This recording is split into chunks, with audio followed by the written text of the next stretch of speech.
All right. So Shelly will be walking us through how to read a balance sheet, an income statement, and a Form 990, the basic building blocks to nonprofit financial literacy. So we're glad that you could join us today. I see we have a few EDs, a few finance folks, and hopefully some board members on as well. Thank you for being here. Um, I just want to turn it over to Shelly with her bio. So Shelly Meharry is our president and CEO here at the Community Foundation of Johnson County, where she oversees nearly $50 million in charitable assets dedicated to improving the quality of life for those residing in Johnson County. Her work with a 22-member board of directors, professional staff, volunteers, donors, and community leaders allows the Community Foundation to be a strong, positive voice for charitable giving throughout the region. Prior to her work with the Community Foundation, she worked for 15 years at the University of Iowa hospitals and clinics in various leadership roles, including as the Director of Patient Relations and Service Excellence. Thank you, Shelly. Take it away. Thank you so much, Ellie. And thank you everyone for joining us today. I just want to have a little bit of a disclaimer. So I have shrunken my little side panel of everyone who's on the call. So I really can't see anyone. So Ellie, if I can get your help, if anyone has a question or put something in a chat, Ellie, I'll have to help you kind of interrupt my presentation and say, hey, Shelly, we've got a something because I can't see it because I have to kind of make my screen as large as possible. So we know everyone is busy over the lunch hour, so we're going to go ahead and get started. But again, thank you so much for joining our conversation today. So disclaimer about our conversation today. I am not an attorney or a CPA or a tax preparer. I am just someone who is passionate about nonprofit work, wanting to lead an organization of a high quality. And also I enjoy being in the nonprofit sector and being a donor and knowing these resources that are available for you to learn more about nonprofit organizations. So with that, if you have any specific questions regarding your own organization or another organization that you are connected with, if you have any questions, seek the guidance of a professional, which is not necessarily me for sure. So let's go ahead and get started. Okay, everybody, take a deep breath. Okay, balance sheet, income statement, Form 990, boring, but not really. I hope that we can provide you a little bit of basic information so that you can go back to your own organization with a new understanding of some of the financial tools that you have available. And also, if you are maybe thinking about becoming a board member and you're not sure about the financial piece, you'll have a little bit more information. And on the donor side, there's lots of information that's publicly available to you, and we want to share that with you as well. So hopefully we don't bore you like this poor guy, but we'll go ahead and jump in and get started. So at a fundamental important piece is to understand that the financial reporting is really a responsibility not only of the board, but also everyone who's involved in the organization. And it's always the board's responsibility to ensure that the organization has funds that it needs to meet its needs and not spend beyond its means. Board members typically participate in several ways financially within a nonprofit organization. Obviously, our board members are often our champion donors to the organization, so they contribute financially. They help us develop and approve and execute an overall fundraising plan and support the organization by doing solicitations and being a part of the overall fundraising efforts. The board also protects and provides financial oversight to the nonprofit organizations. So annually, if not more frequently, reviewing and approving the annual operating budget, hopefully having a clear understanding of the organization's financial health and picture using those financial statements. The board also is responsible for ensuring that an annual audit, if necessary, and a Form 990 occurs and is reviewed and approved by the board. and also plays an important role in risk management, just assuring that there are proper financial controls, ensuring that the organization does not subject itself to unnecessary, undue risk. So at a high level, board is responsible for those pieces. Now we think about like, well, what are the financial statements? And they're a requirement. They are a formal written record of your organization's financial activity for a specific period of time. And the financial position covers a specific point in time. So it's important to pay attention to when the date of the reports are provided, because you're looking at a specific point in time or overall period of time when looking at your financial statements. And these statements tell a story about the financial health of the organization, again, at a specific point in time. Today, we're going to cover two gold standard financial statements for nearly every nonprofit organization.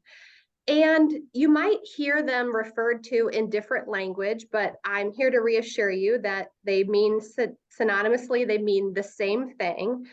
We'll talk about the statement of financial position. And if Dean Price were on this call with us today, Dean is our long-term treasurer. Dean would say, I'm so old school, the statement of financial position was called the balance sheet. Many of you are probably familiar with the balance sheet as well. But that gives us a picture of, it allows us to evaluate what the organization owns versus what is owed or liabilities, and what are the net assets. So that the assets of the organization minus the liabilities, what are the net assets of the organization? Then the next piece of reporting that we're going to take a peek at is the statement of activities, also called the income statement, also called the profit and loss statement. So if you're seeing those three names of reports, know that those three are the same thing. P&L for short is often the old school version of what we'll call the profit and loss statement. But again, it gives you a picture of within this calendar year, within this specific period of time, it's usually, in this fiscal year, taking a look at what we anticipate for revenue coming in, and then taking a look at what our expenses are and comparing that to the budget that we have prepared with our board of directors. And we'll take a peek at that. So revenue minus expenses, and looking at the change in net assets. Now, there are a couple other reports that I want you to be aware of. So I like to think about this statement when I think about financial statements for a nonprofit organization. When you've seen one nonprofit organization, you've seen one nonprofit organization, meaning everyone does their financial statements a little bit different. And there are so many different operating models that a nonprofit can operate under, requiring different revenue streams and different ways that revenue comes into the organization. So for my organization, a primary line item for our operations, for our budget, is the administrative fee that we charge for our funds.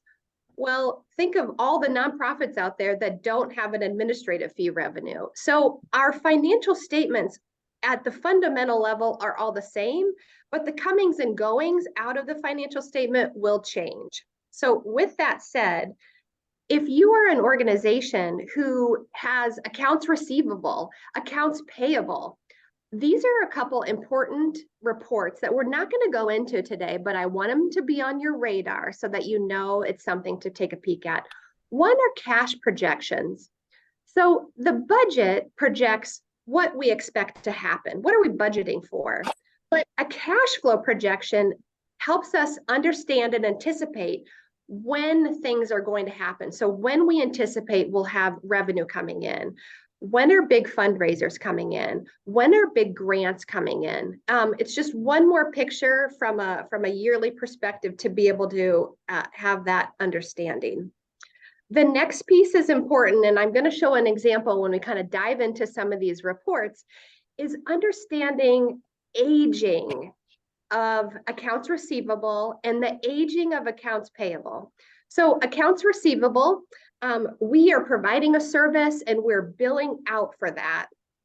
And so if it's on your balance sheet and you've got a hefty number of accounts receivable and it's sitting there and it's sitting there, we would want to know how many of these are like 30 days, 60 days, 90 days, because seeing accounts receivable looks great, but if it's aging, we've got something to consider.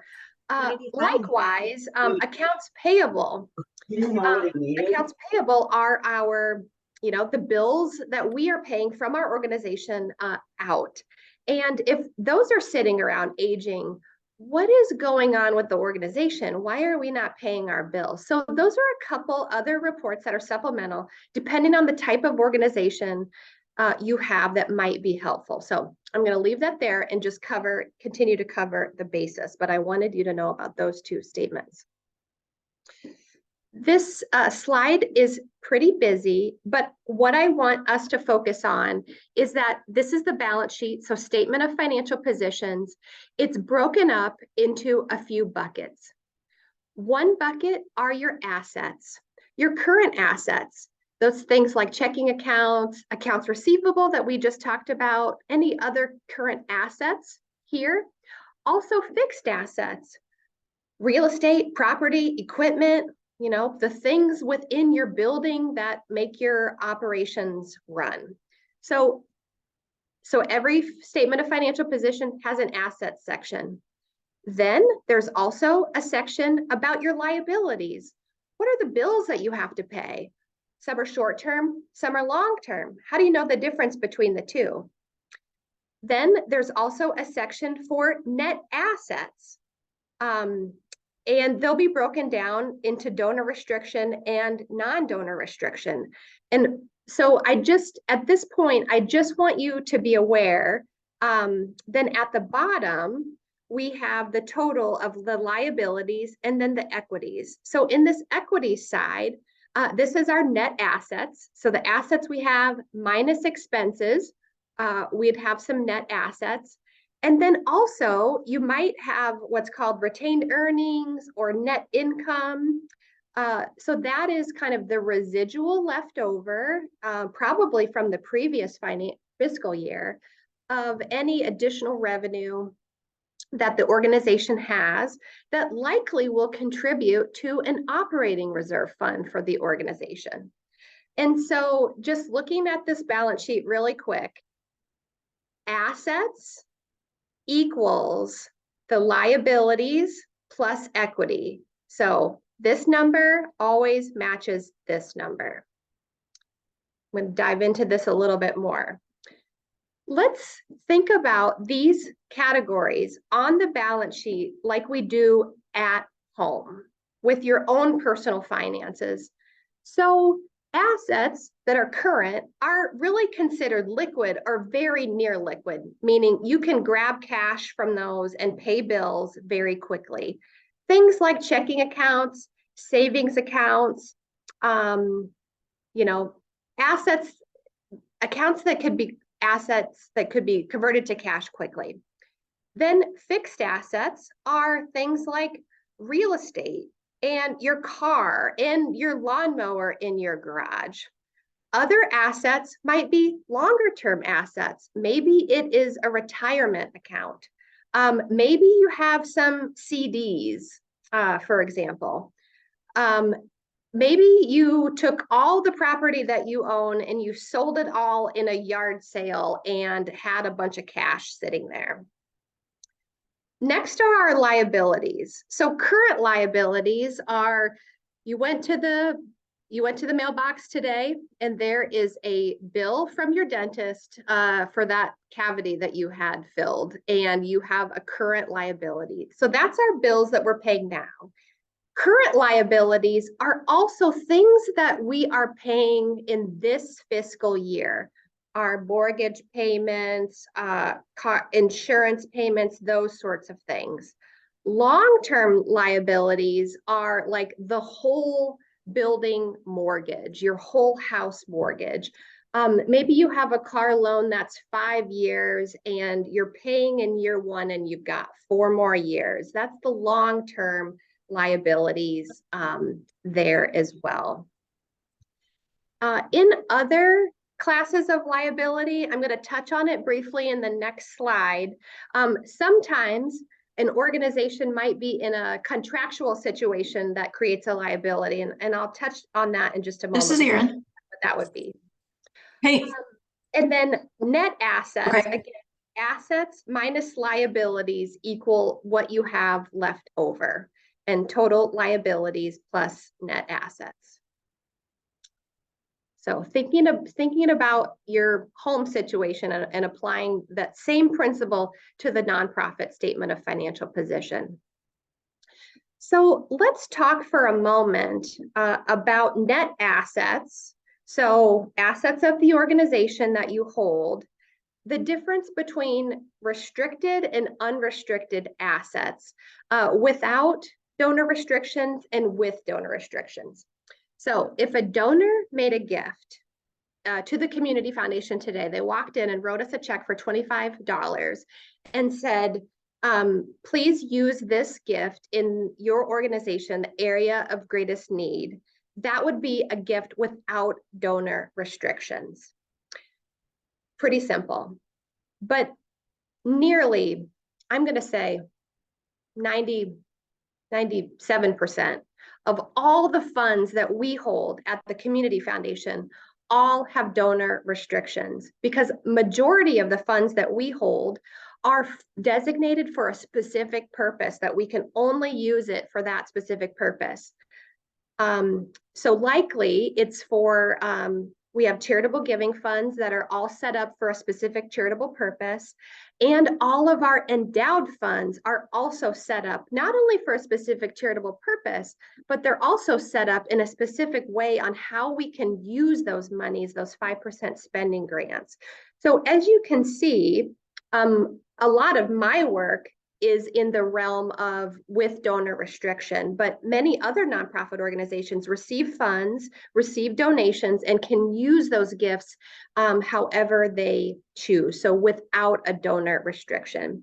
Sometimes there's also a time restriction. So maybe a donor makes a gift, but says this gift is restricted for next year's project. Well, you'd have a restriction on time in regards to that. So I hope that's clear without donor restriction and with donor restriction in terms of the net assets. So the assets the organization holds. So this is getting into just a pretend sample little balance sheet, but there's a couple things that I want to point out for us to take a look at, things to be mindful of. So this is a organization, and it's their balance sheet for the time period of June 30. And we look at their assets, we're going to look at their liabilities, and then we're going to look at their equity. So they're, you know, after they've paid their bills and they've got funds available to use either with or without donor restriction, what does that look like? So a couple things to be mindful of is, so this is the liquid assets. So checking and savings, there's $2,000. Accounts receivable. Wow, this organization is a type of an organization that is delivering a service and they're billing out for it. So they've got $636,000 of accounts receivable pushed out that they are anticipating revenue coming into the organization. So remember I showed you that report that said the aging accounts receivable report. Wouldn't that be interesting to know, like, of this, how much is hanging around for more than 90 days? So there's that piece. Then we've got a total of fixed assets here. So this could be property, could be equipment in the building, that sort of thing. Then let's go down here to liabilities. Oh, there's my little arrow so you can see where I'm going. Current liabilities. Wow, they've got $63,000 worth of current liabilities. So think of the analogy that I mentioned at home. You've got $63,000 in bills that came sitting on your desk that need paid. I know that this is where I'm going to be paying my bills from. So, wow, that's a lot of bills. So, questions I'm thinking about. Then I want to make note of this line item here called deferred revenue, and it's considered a liability. So, what I'm suspecting is that this is an organization that is receiving grant funding. So, maybe we've got some accounts receivable hanging up here that's actually a grant, but we need to record that we have a liability. We have a liability of work that we need to do. Maybe it's a contract of some sort. We need to deliver services and we need to bill out for those services to be paid. So, that has to be marked as a liability that we are due to deliver services in regards to some of that revenue. And so as this revenue comes in from accounts receivable, this deferred revenue liability will also decrease. So just a quick note about that. And then note here for net income, again, this was probably last year's, sometimes called retained earnings.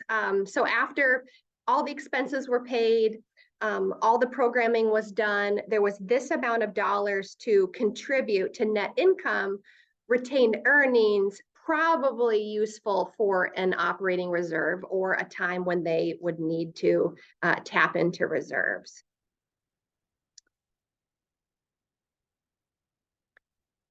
So looking at financial statements, couple things to be mindful of. Does the organization have sufficient liquid resources to maintain operations? Well, I just kind of told you, it looks like they're a little shy on cash. But, today, a huge amount of accounts receivables could come in and it's a non-issue for the organization. So that's a good one to, as a board member, as a staff member, to really understand what's that cash flow like? What's our receivables sort of process? How long does that take? Another question: does the organization have or are they maintaining an operating reserve fund? Well, from our balance sheet that we just took a look at, looks like they've got some net income, some retained earnings. So probably there's a reserve there. So it's not the full fund, the full reserve may not show up on that balance sheet. So you'll want to dive into that a little bit more.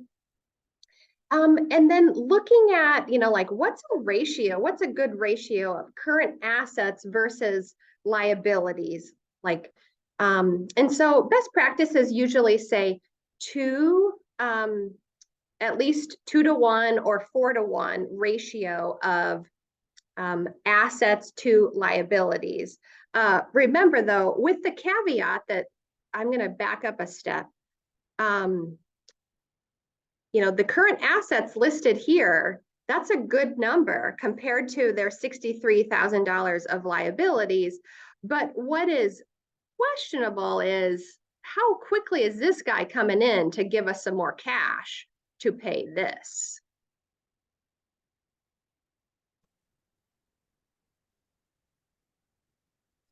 Okay, so we just went through the balance sheet, the statement of activities, or the statement of financial position, excuse me. The next report that we're going to jump into is the statement of activities, the P&L, which this is kind of my favorite because it tells me in real time this year, right now, how are we doing as an organization? And the P&L is broken up into a few categories that I've highlighted here. So revenue, also listed as income, contributions revenue, on a balance sheet, on the P&L, many organizations label these income sources differently. It might say donations, for example. So just know that it is revenue, it is income coming into the organization. So it could be service fee revenue, it could be donations, it could be grants, it could be a specific fundraiser, it could be other sources of income that are coming in. So just think about it, income coming into the organization. Next are our pocket of expenses. Those are program expenses, management expenses, fundraising. I know this is probably a little bit blurry because I had to shrink it and put it into this slide, but for most nonprofit organizations, the biggest expense are our fabulous people who have chosen to work in the nonprofit sector within the organization. So our talented personnel tend to be the largest expense within a budget. But it's also broken down to travel, rent that you might have, your utility expenses, any program related expenses, insurance, and so on. So those are the categories. And then your revenue minus expenses are what gives you your net ordinary income. So the other things that are really important to know about your P&L is it compares how you're doing to how the board approved your budget. So it compares the budget to what's really happening in your organization. And we can see this in this column right here. Let's take a look at just this line item right here. So fundraising expenses. So between January through June, the organization raised $48,396.92. At this time, during the budget process, we thought we would raise $42,000. So capturing an over budget line item of $6,396.92. So this is how the budget would, the P&L gives you an idea of how are we doing compared to the budget, and gives you that real-time opportunity to be like, whoa, everybody, we're doing great, gangbusters, keep going. Or are there opportunities to do some trimming within the budget to try to right size for the remainder of the year?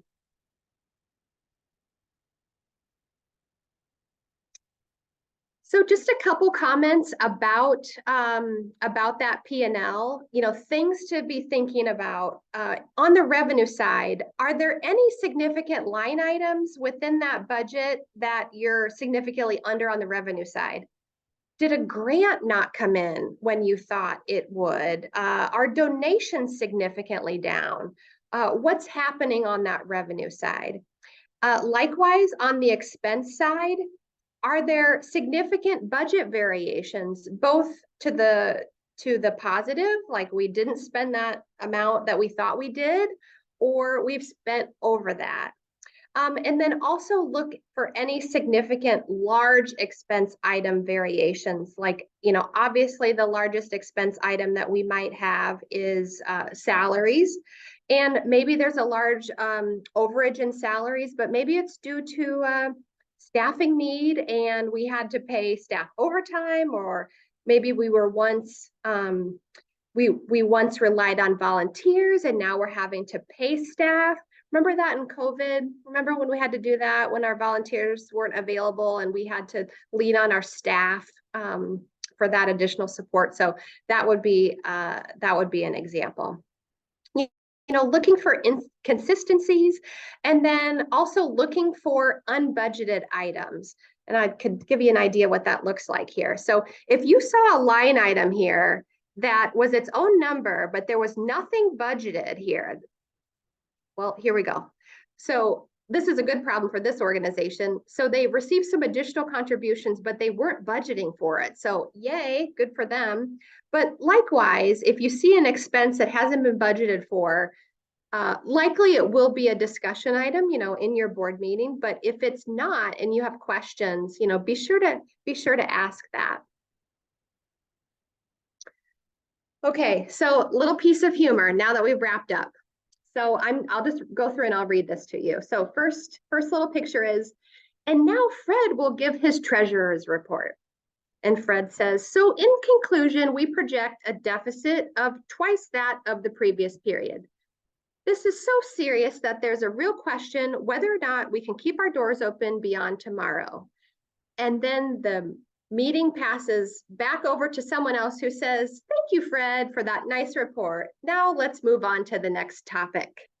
Okay, it's all of our roles to pull the cord, stop the train, ask the questions. And I know that it can be difficult when you are a new board member or a new staff member, but I guarantee that we all know your intentions are good and you are acting in the best interests of the organization. So raise your hand, ask follow-up questions. It's just really, really important. And I'll touch on this at the end of my presentation, but board members have a fiduciary duty to ensure that the financial statements are understood, read, and filed appropriately. So it is an important role for all of us to play.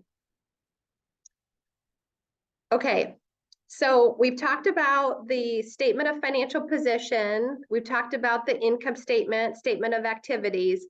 Now we're going to transition into the Form 990, which nobody calls this, but you really should. It's your organizational storyteller. Oh, nobody likes to nobody calls it that, but that's what it really is. It is a publicly available piece of information that tells a whole lot about your organization 24 hours a day, 7 days a week. So we should all know what's going on those Form 990s. So there are several types of 990s. There is the 990N and the 990EZ. These two are for nonprofit organizations that really are kind of in existence, but have very limited amount of revenue. And so it's just like a quick postcard filing, super easy. It just basically keeps the nonprofit organization active, reports to the IRS that you're continuing to follow appropriate policies and procedures to maintain your tax exempt status, but you just really aren't dealing with a lot of revenue. Then there is the 990, Form 990, which the majority of nonprofit organizations will be filing. There's also the 990 PF, which stands for the 990 for private foundations. We'll talk a little bit more about that near the end as well. And then the 990T, which nonprofit organizations can earn revenue. And we would, if we earn revenue that is beyond the scope of our nonprofit work, we have to pay tax just like anyone else. So an example would be if you have a fundraiser and you are holding games of chance, okay, that revenue that you generate from gambling activity, games of chance, raffles, drawings, you name it, you have to pay tax on that. So there's a percentage of tax that gets paid. Likewise, I have been made aware of, churches are nonprofit organizations, tax exempt nonprofit organizations, and they just might so happen to have a large parking lot connected to their church that is in very close proximity to maybe a college or university or a sporting location. And the church rents out their parking spaces when the parking lot's not in use and generates revenue. They can use that revenue to support their organization, but it's not tax exempt in the eyes of the IRS. And so they have to pay tax on that revenue that comes in. And so we find what they pay in taxes on the 990T, so 990 taxable. The 990 in general is a comprehensive form. The standard core form is 12 pages, but there are additional schedules that get added to the core 12 pages of the 990. And so if you've ever gone out and seen somebody's 990, some can be very long, but because there are the additional schedules that are along in that. The 990 itself is not a tax form. It is a form that we file required by the IRS, but it's really an information collection tool that the IRS uses to determine tax compliance and accountability. So little different than income tax returns that we all file. And remember, as I've already mentioned, that this form is a publicly available storyteller about your organization. I highly recommend, if you haven't done this yet, that you get yourself a free account to either candid.org. Candid.org and guidestar.org are kind of merging to become one. So if you type in GuideStar or candid.org, you'll get to the same place. But the point being is this is a free website that you can sign up for a username, and you can search any organization's information on GuideStar and see likely their most 3 recent reported 990s to the IRS that are there. So you can get lots of information. So what information can you get from a 990? Well, let's do some digging to tell our story. So this is a real 990. So I used GuideStar, and I went out and I searched for an organization called Girls Incorporated of Omaha. And so this form tells me a whole lot about this organization. I don't know anything about them, didn't before, but let me tell you what we can find with the 990. So first thing I want to point out is sometimes it can be super confusing. The tax year, so open for inspection year, is 2021, but the period of time might be for tax year January 1st, 2022 through December 31st, 2022. Well, they always use the calendar year instead of what might be considered the tax year. And so that's why this number is here. So just so you know, tax year, calendar year can be a little bit different. So when you're looking and seeing 2021, but it's really for 2022, they're talking about the tax year. So just a little piece there. So looking at the 990, I can tell who the organization's principal officer is. So likely it's the president, CEO, or executive director, and the principal office of the organization. I can immediately at a glance tell you what their gross revenue, so gross receipts, so income, were into the organization for that period of time. I can also get a brief description on, tell me what the organization's mission is and their most important priorities, inspiring all girls to be strong, smart, and bold. Sounds like a good organization to me. Also, on this very first page of the 990, I can also see how many board of directors there are. I can see how many employees are employed during that specific calendar year. I can also see if they had any unrelated business income.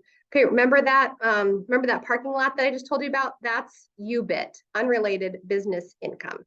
And so would that be taxed? So I can see that there. So right away, lots of information right out on the very first form of the 990. Part 3 of the 990, so I'm just kind of scrolling through the report. It gives me more information, so a little bit more information about the organization's mission, but it also shows me what are the key programs. Usually it's up to 4. What are the key programs that this organization runs to support their mission? So I can see that they're running educational programs, they're running health and wellness programs, life skills programs, and then they have a center activity and national sort of girls, like other programs that they run for their specific organization. I also want to just make a quick point. The information, the available narrative space that an organization has in this section is limited, but Schedule O, so remember there's A through R of additional sections of the 990 that you can provide additional information. A full narrative is also available under Schedule O. So if the organization ran out of space to talk about a program or to talk about an issue happening within the organization, they can put a full description or narrative of an experience that maybe the organization had some type of a organizational transition that they had to deal with during the year. It would be described in Schedule O. There is also a section in the 990 in regards to board governance. So the IRS does not dictate what policies you have to have within your organization, but it does offer some sort of subtle suggestions of things that they're looking for to ensure that your operations and your grant making and organization decision making are free and impartial.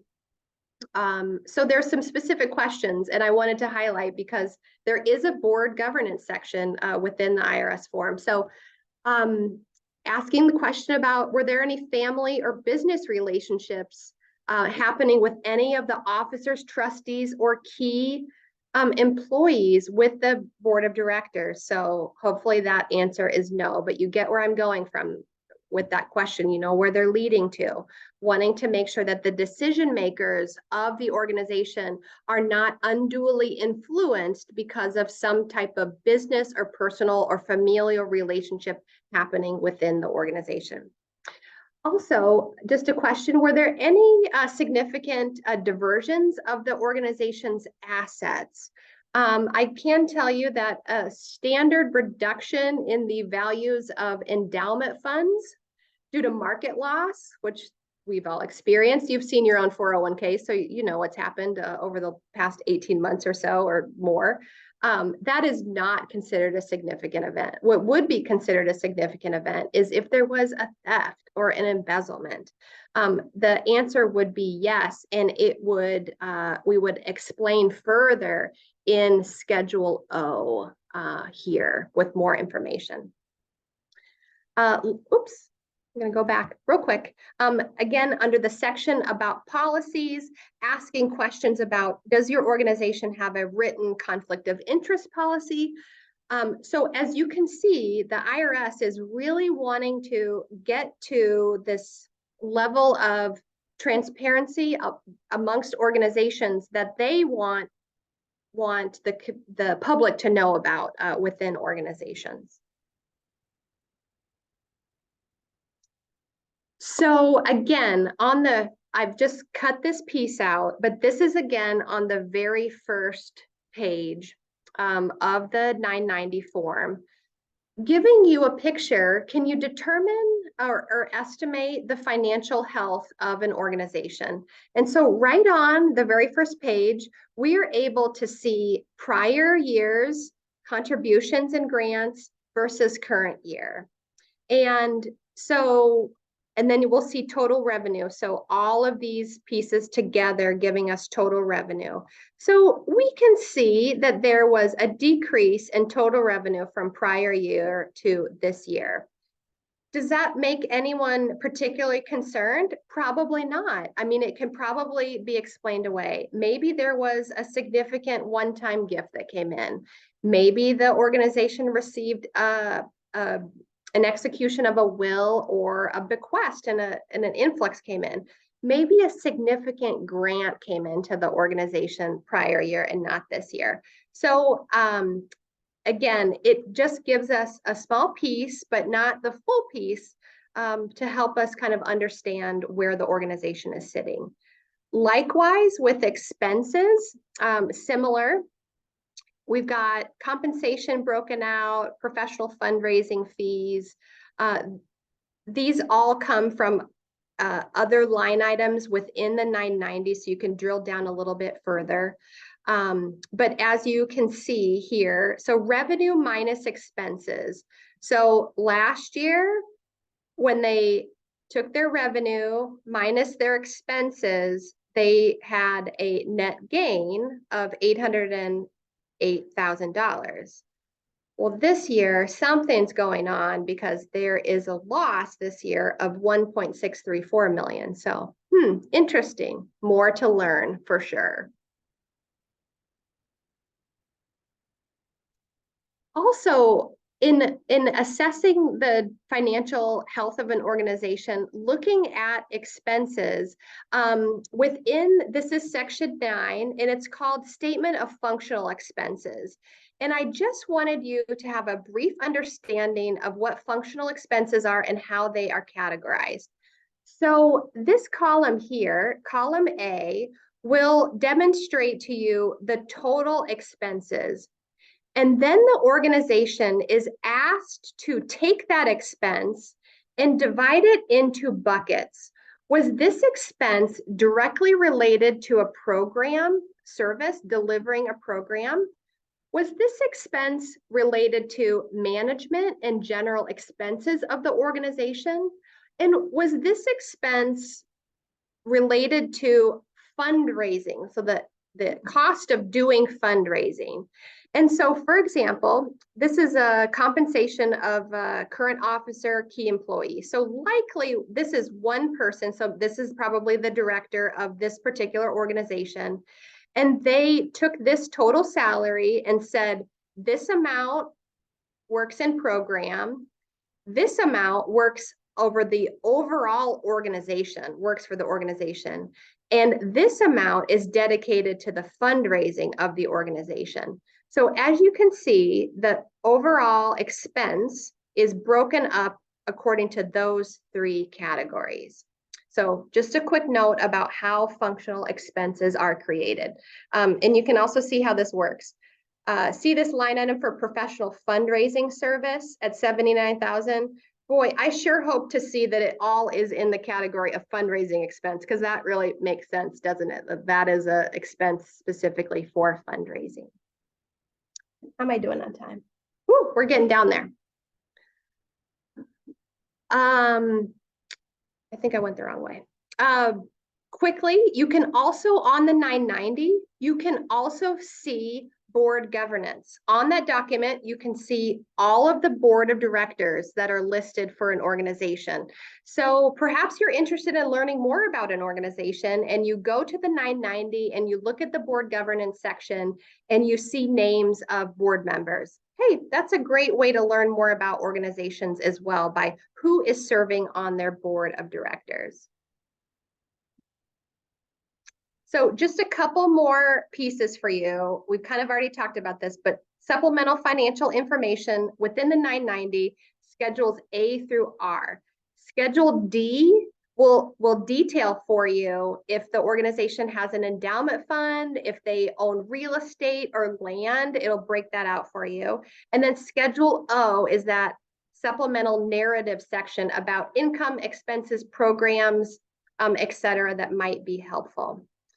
I've said this before, but it's worth saying again, that the governing board, the governing body of the organization, is the legal fiduciary entity of the organization. And 990s are submitted to the IRS under penalty of perjury. So it is extremely important on the staff side and the board side to ensure that we're accurately representing our organization, so that when we do have these forms available to the public, we're saying, I attest that these reports are accurate. And then one final note about one extra type of 990 is the 990 PF form, private foundation. So if you are a grant seeker, if you are an organization that wants to maybe explore getting a grant from a private foundation, their publicly available 990 form is a great way to do some investigation. You can see who serves on the board of the private foundation. And really important, you might not have because it's a private foundation, especially if they're not like publicly grant making, you might not understand who they're granting to or what their priorities are. But the 990 PF lists all of the top grants that the organization has granted to. And remember, the private foundations are required each year to grant a minimum of 5% of their assets out of their private foundation. So you can find a little bit of information on that 990 about what they're granting to. Just put that little tool in your tool belt. And I think I am at the end. So if it's okay with everyone, I think I'm going to stop sharing so I can see everyone's face because I've been talking to myself this whole time. Oh, there you are. Great. Billy, we did have one question in the chat as you were going. So Julia asked, are there any best practices nonprofits should use when creating cash projections? Yeah, that's a really good question. I think the biggest tool that you have is historical perspective. So if you are able to, use past giving patterns. So maybe you've got an annual event that you hold annually, and you can use the giving information to say, oh, most of our gifts come in at this time. We can project for that. Likewise, timing of grants. So, I guess that would be my best guesstimate is to try to use historical information, but also getting, when Julie and I put together our budget, we do something very similar. I have my whole year's budget and we work together and we say, okay, when do we anticipate this revenue coming in? When do we anticipate this expense happening? And we put the budget, you put it into our system that way. I hope that was helpful. That's all I got.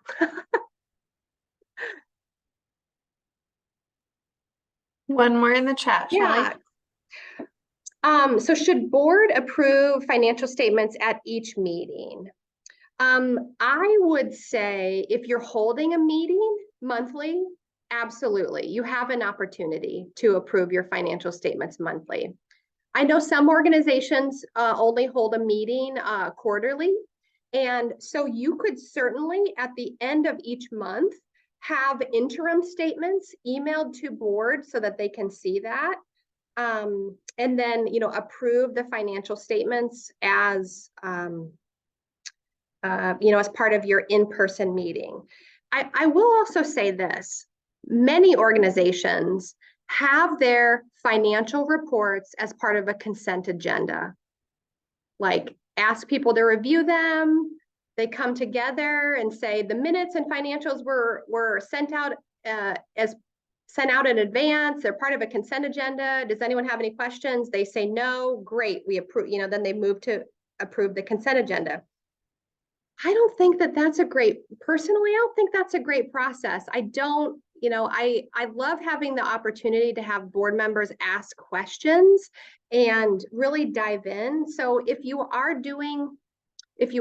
putting your financials as part of a consent agenda, at least quarterly or maybe on some other schedule, you actually pull them out and do a deep dive with your board on financials. What's the difference between accrual-based and cash-based accounting? Okay. Accrual-based typically allows for the accrual of pledges, those accounts receivable, those sort of things. Our organization is on a cash-based accounting model, and that's really all I know is the cash-based side. I would really love to defer if there is anyone on the accrual base that wants to jump in to really dive into that. But my understanding, it's, the accrual side is where you could account for pledges. So you are able to accrue for that as income prior to it being received. I only book cash when it comes into my organization. That makes sense.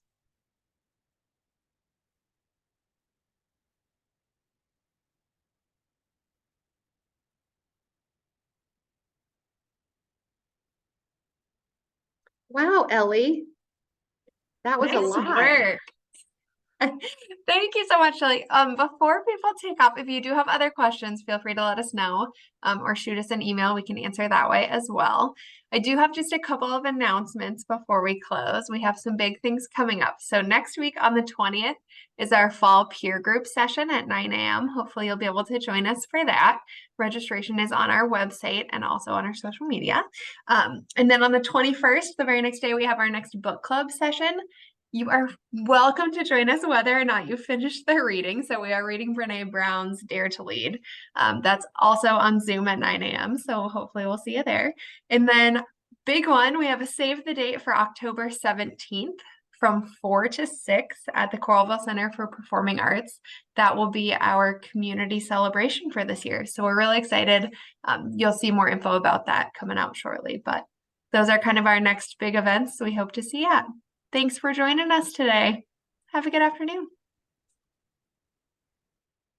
Thanks, all. Take care. Thank you.